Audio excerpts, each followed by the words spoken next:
갖고 있는 자산이 100만 원의 자산이 있는데 이거를 지금 쪼개서 투자자에게 팔았잖아요. 대신에 뭐가 들어와요? 현금이 들어올 거 아니에요. 그러면 이걸 쪼개서 팔은 만큼 현금 100만 원이 다시 들어오죠.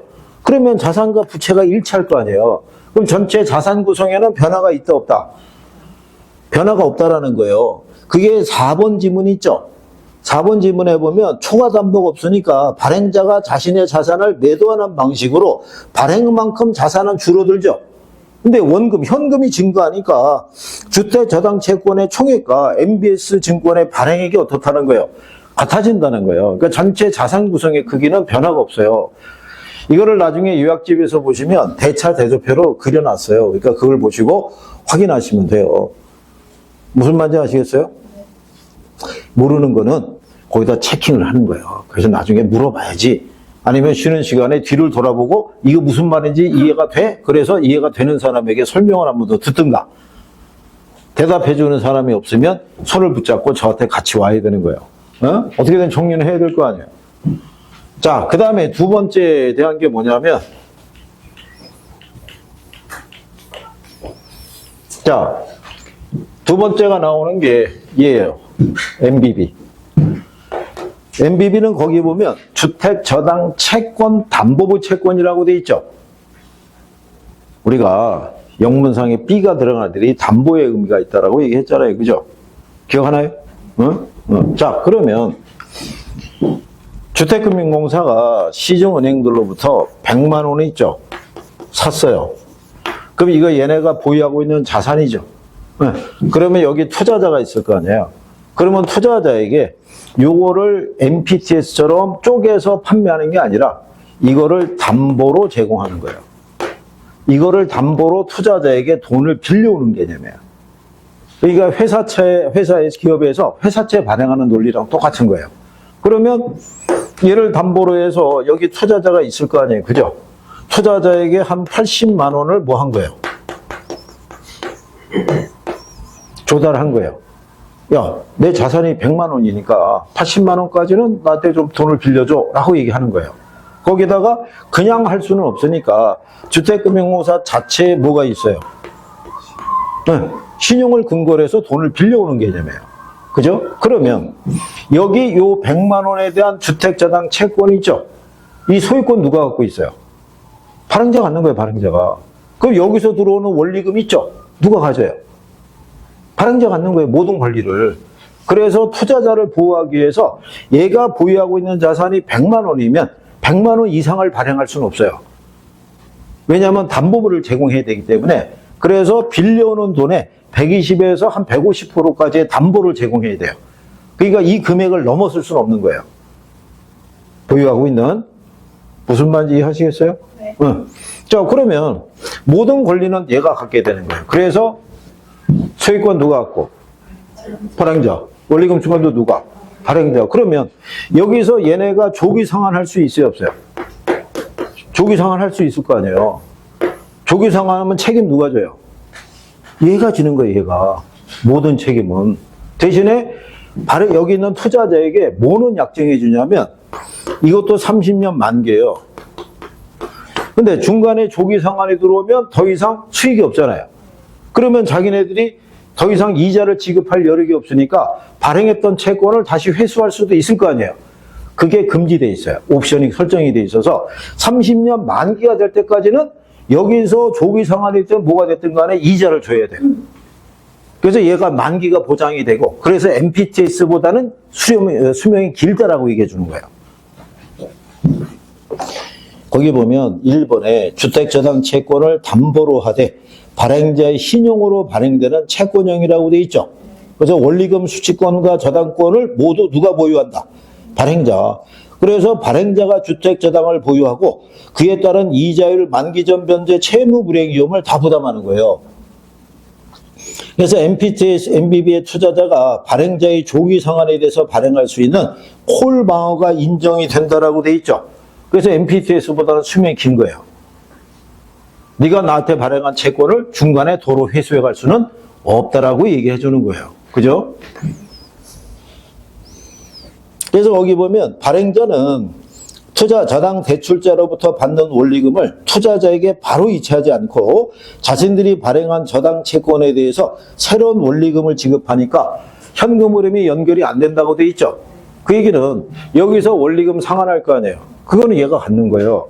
그러면 얘한테는 요거를 발행을 하면서 여기에 대해서 새로운 형태의 수익률을 별도로 제시하는 거예요. 그러니까 여기서 만약에 이자율을 5%로 돈을 빌려주기로 했잖아요. 채권인데 여기다 할 때는 3%로 이렇게 해서 바꿔주는 거예요. 그러니까 이 흐름이 일로 그대로 연결이 된다, 안 된다? 안 된다는 거예요. 그래서 거기 보시면 5번에 자, 발행자의 신용으로 채권을 발행하기 때문에 발행자는 투자의 안전성을 높이기 위해 초과 담보를 확보하고 주택 저당 채권의 총액이 MBB의 발행액보다는 어떻다? 커진다라고 돼 있는 거예요. 그래서 아까 얘기했죠. 얘네가 갖고 있는 게 100만 원인데 실제로 발행한 거 한 80만 원밖에 안 된다고. 기본적인 구조는 이해하시겠어요? 네. 이런 형태라고 보시면 되겠고, 이 혼합형 중에서는 얘 정도. CMO 있죠?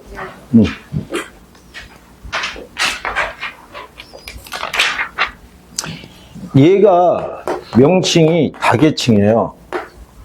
다계층이라는 건 어때요? 여러 개의 계층으로 되어 있는데 그게 뭐냐면 만기가 서로 다른 여러 개의 계층으로 구성된 증권이라는 거예요. 자, 이거는 무슨 얘기냐면 이런 거예요. 자, 여기 보면 저당 채권 이렇게 보유했죠. 한 것 중에, 그러니까 이건 뭐냐면 파생 상품 중에 파생 상품을 또 만들어낸 거예요. 여기 전부 다 기간이 30년 만기 한 종류인데 그 중에 만기 있죠. 만기가 유사한 애들이 묶어가지고 5년 만기, 10년 만기, 20년 만기 이런 식으로 만기가 서로 비슷한 애들이 묶어서 하나의 상품을 또 만들어낸 거예요. 그럼 이걸 만들어낸 이유가 뭐냐면 투자자들은 단기 투자만 원하는 건 아니에요. 중기나 장기 투자를 희망할 수도 있어요, 없어요? 그러니까 다양한 투자자를 모으기 위해서 만기 구조를 다양하게 해준 거예요. 무슨 말인지 아시겠나요? 우리나라에 아까 주택금융공사가 MBS하고 MBB 발행할 수 있다고 이렇게 박스에 돼 있었잖아요. 실제로 우리나라에서 발행하는 MBS는 구조가 CMO예요. 근데 명칭은 MBS라고 돼 있는 거예요. 그게 그러니까 여러 개의 계층으로 돼 있다고 생각하시면 돼요. 그죠? 이게 계층은 2개에서 한 8개까지 만들 수 있어요. 8개까지. 그래서 이론적으로는 마지막에 되는 거를 Z 트렌치라고도 얘기를 해요. 이거는 후순위 채권 또는 자녀 채권의 성격을 갖고 있다. 나중에. 그래서 여러 개의 계층으로 돼 있다라고 하는 거는 누구밖에 없다? CMO 하나밖에 없어요. 네? CMO. 그래서 5가 들어간 애 있죠? 5다라고 그래서 어쨌든 간에 거기 여러분들이 279쪽에 가면 박스 있어요, 없어요? 상단 박스에. 최소한 그게 무슨 말인지 정도는 알아야 돼요. 그래야지만 여기서 지문 나오면 풀 수 있어요. 근데 실전은 어렵지 않게 나와요. 풀어낼 수 있단 말이에요. 무슨 말인지 하시겠어요? 그 다음에 그 밑에 가면 부동산 금융의 동원 방법 있죠? 네. 거기에서는 지난번에 얘기했지만 280페이지에는 프로젝트 파이낸싱이라고 되어 있죠? 네. 걔가 일단 별표해야 돼요. 걔가 실전에서는 많이 활용하는 방법인데 기본 구조만 일단 기초과정에서 너무 많이 해도 뭐 별로 안 좋아하시더라고요.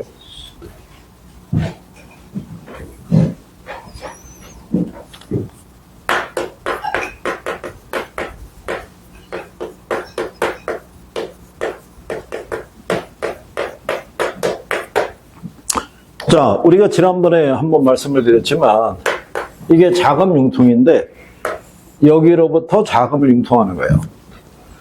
그래서 우리가 프로젝트 영문상에서는 프로젝트 파이낸싱이라고 얘기하는데 일단 이 제목을 프로젝트 금융이라고 쓴 이유가 그거예요. 그래서 얘네는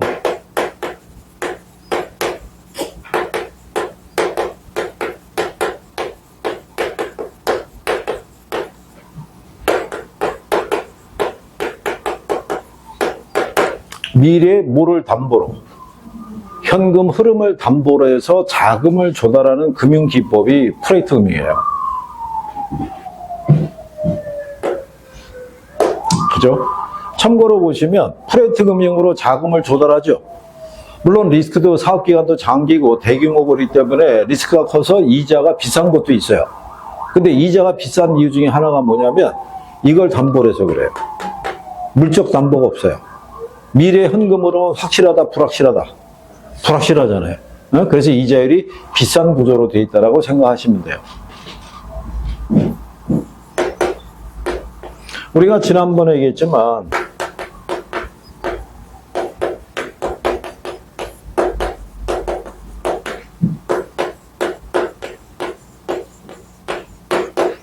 이게 프로젝트 사업주가 있어요. 영문상에서는 스폰서라고 그래요.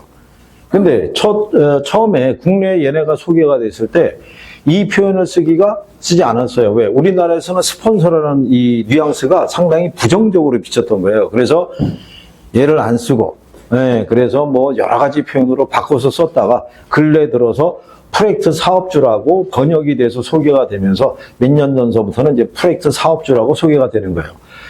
얘네가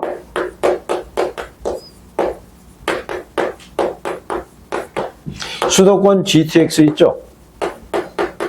제1공구 사업을 얘네가 따냈어요. 가령 예를 들어서 얘네가 A 개발이라고 가정하자고요. 주식회사. 그런데 이거 공사하는데 자금이 얼마 들어가냐면 가령 예를 들어서 1조 5천억 들어간다고 가정하자고요. 그러면 얘네가 1조 5천억의 자금을 마련할 수 있는 방법이 뭐겠어요? 투자를 받아야겠는데 얘네 기존에 투자한 투자자들이 있을 거 아니에요.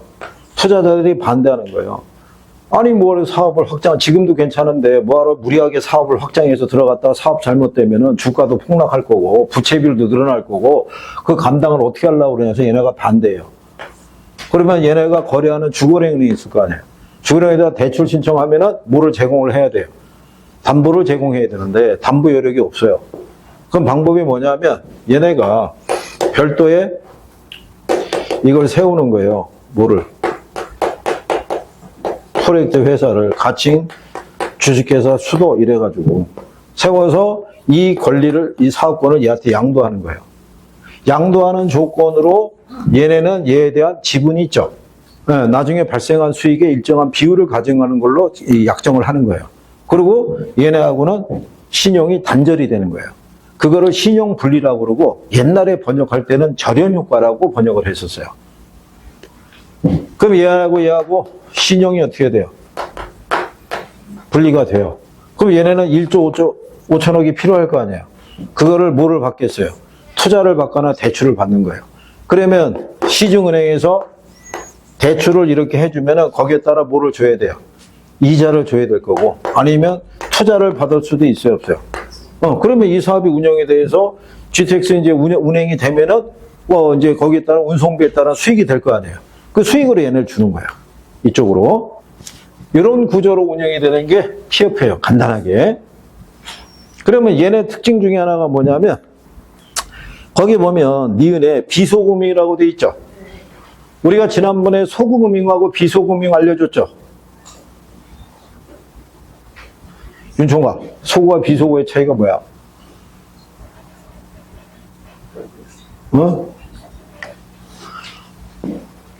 자, 여러분들이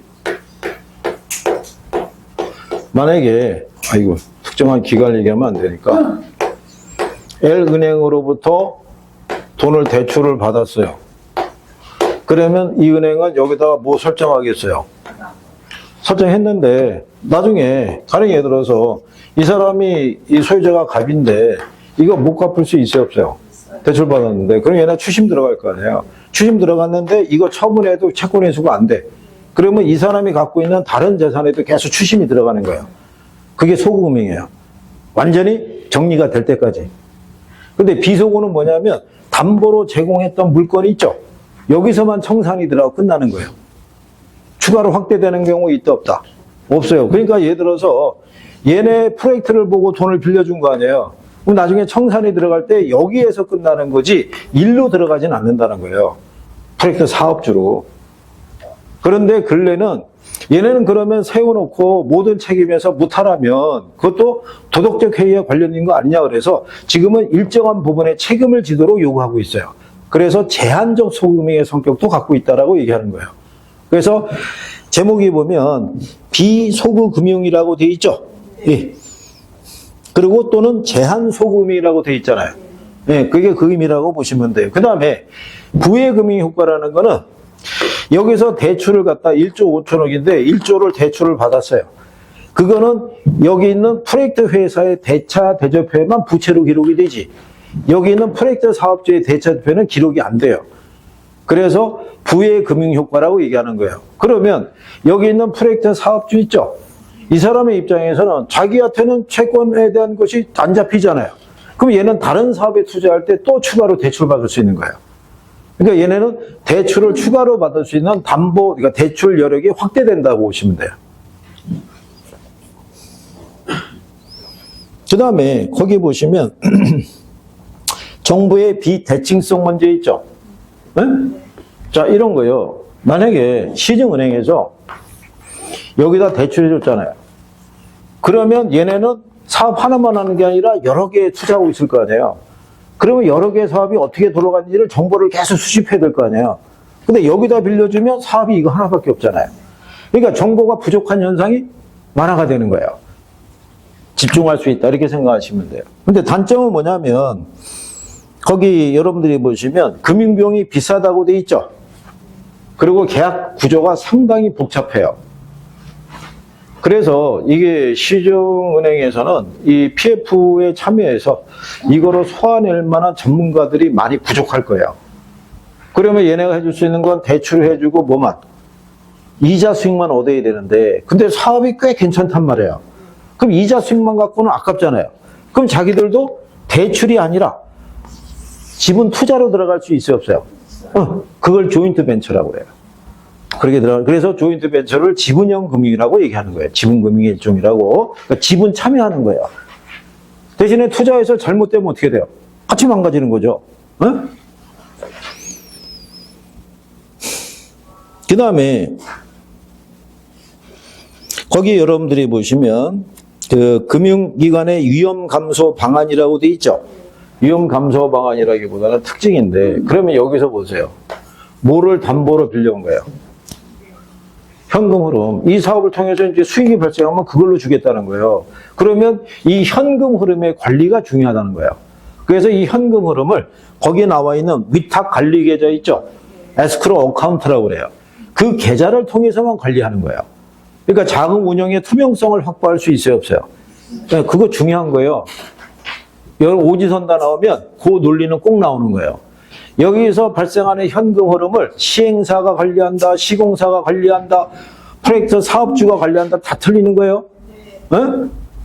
프로젝트 회사 관리한다, 틀리는 거예요. 위탁 결제계좌 있죠? 에스크로 어카운트를 통해서만 인정이 되는 거예요. 그래서 그거는 기억을 해 주셔야 돼요. 무슨 말인지 아시겠죠? 기본 구조는 이해하시겠어요? 나중에 돌아오면 또 추가로 하고. 그 다음에 부동산 투자 회사는요, 요거는 이번에는 지난번에 우리가 개정된 내용 몇 가지 얘기해 줬었죠? 지난번에 그것도 거기 15조에 가면 주식 분산이라고 돼 있죠. 자, 우리 286페이지 있죠? 286페이지에 가면 제14조의 8호 있죠? 거기 주식의 공모라고 돼 있죠? 거기 2항을 보게 되면 부동산 투자에서는 영업인가를 받거나 등록을 한 날부터 몇 년? 이거 3년이에요, 3년. 혹시 2년으로 됐으면 3년으로 바꿔야 돼요. 그 다음에 15조에 가면 주식의 분산이라고 돼 있죠? 주주 1항을 보면 주주 1인과 특별관계자는 최저 자본 준비 기간이 끝난 후에 돼 있죠? 그게 아니라 뭐라고 그랬어요? 주식 공모를 완료한 날짜, 네? 완료한 이후 이걸로 바꿔야 돼요. 이게 개정이 된 거예요, 개정이. 그런데 얘네가 3월쯤에 한 번 더 개정할 수가 있어요. 거기까지 보고 이 단원을 정리해 드릴 테니까 그렇게 생각하시면 돼요. 올해 얘네 부동산 투자회사법 중에서 가장 특징인 게 뭐냐면 프로젝트 부동산 투자회사에 관한 조항이 신설이 됐다는 거야. 그게 오랜 수건이었어요. 그게. 그런데 이번에 들어온 거예요. 그래서 거기에 대한 것도 정리는 해봐야 돼요. 그래서 난 추후로 정리하시기로 하고 그 다음에는 개발 관리 마케팅 단어로 가겠어요. 잠깐 쉬었다.